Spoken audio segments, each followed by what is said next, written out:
Our next speaker is iycheong. Today, I will be discussing AI's cognitive threats, and I will cover three main points.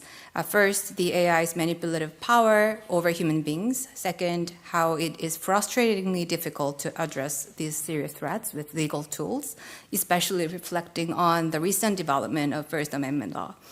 And third, in a cautiously optimistic way, I will show you how the human-centric interpretation of First Amendment law can help facilitating more productive conversations over AI regulation. My favorite quotes from Norbert Wiener, who coined the term cybernetics, which is no longer being used, but he wrote in Science in 1960 that, like many other early AI researchers that were quoted in other sessions, complete control and complete intelligence just not go together. Because we want our agent to be sophisticated, they will be more difficult to control and even prioritize their own interest over ours because they will behave like just any other living species. So there are two structural reasons our legal system has developed to address tangible harmful outcomes, not purely cognitive harms, and to penalize intended bad actions versus mistakes or negligence. Regarding AI's cognitive harms, not fully under the control of AI developers, do not fall under the purview of traditional legal protection. But I want to give you some frustrations that I face as a free speech scholar because First Amendment poses the biggest hurdles on safety regulation. So let's imagine some kind of the safety regulations come into force, although it's not likely, at least in the United States, given the political climate, but let's assume that it happened. And do you think AI companies would happily comply? So I highly suspect, and although AI companies like OpenAI openly claim that they welcome regulations, but they will change their words. We meant good regulation, not nonsensical regulation, something like that.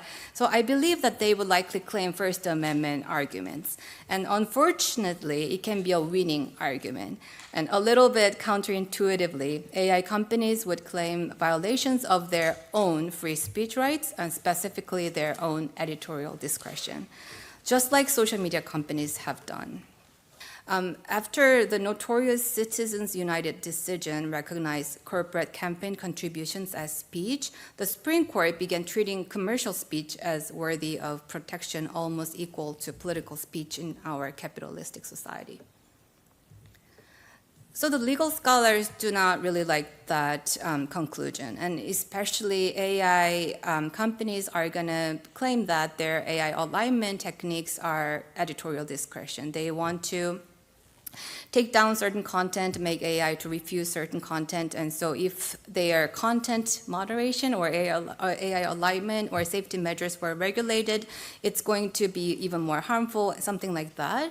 And so legal scholars try to say that the First Amendment does not protect human replicant. Why First Amendment became so mechanical that if it falls under some sort of speech, then everything is protected, and if it is not, and everything is not protected. So it seems to be too binary to me. So I went back to examine over 100 major free speech cases from scratch all over again, and it's not the most pleasant experience, but this time, after looking through all these cases, I concluded that existing Supreme Court precedents could give a much more promising interpretation, one I would call a human-centered First Amendment. The key is shifting the balance slightly from the notion of singular speaker to different levels of speakers. And instead of just focusing on the right to speak, we should focus more on the right to formulate our ideas, the right to read, and the right to receive the information. And also the biggest concern has been, at least in the First Amendment doctrine, has been the government's censorial motive. But as Bertrand Russell said in this Freedom of Thought lecture in 1922, and also Professor Stiglitz highlighted this morning, economic pressure and information operations are real threats that pollute the marketplace of ideas. Given the monopoly status of a handful of leading AI companies, it is possible that the public doesn't have a meaningful choice of selecting the information sources anymore. Case law has evolved around 5 key institutions that significantly influence our belief system, knowledge, and perspectives: religion, schools, libraries, media, and advertisers. These institutions all have great influence than individuals and frequently become subjects of First Amendment disputes. For example, government funding of institutions is generally justified under spending power, but it's not justified for religions because the government shouldn't be entangled with a specific religion.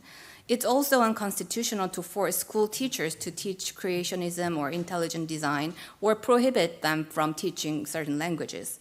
Libraries are particularly interesting. These seemingly harmless institutions have become major battlegrounds for lawsuits in today's America. For mass media, as mentioned earlier, courts both uphold and strike down regulations depending on the media's influence and public interest purposes. Regarding advertisers, courts almost always base their decisions on the flow of information. They do not care much about help maximizing advertisers' reach to potential customers. Rather, they strike down content-based regulation because it prevents people from accessing information necessary.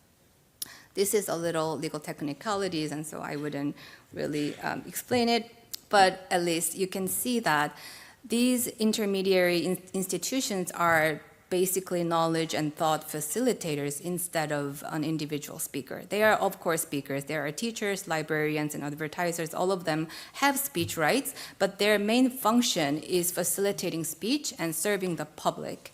And so the courts always reason that the government's action over these intermediary knowledge and thought facilitators for the sake of the public, believers, consumers, non-believers, patrons, students, and subscribers. So how can you apply this framework to AI regulation? On this, we could implement a range of different safety measures.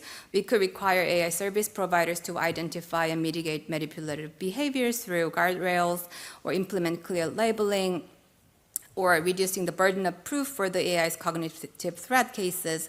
We could also regulate AI anthropomorphization and restrict emotion detection capabilities.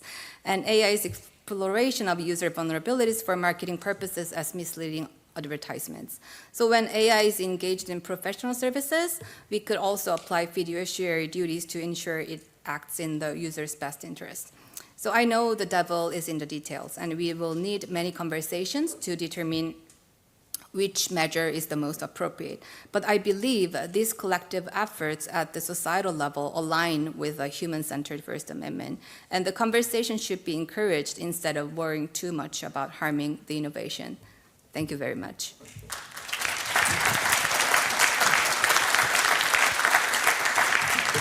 Thank you, In-young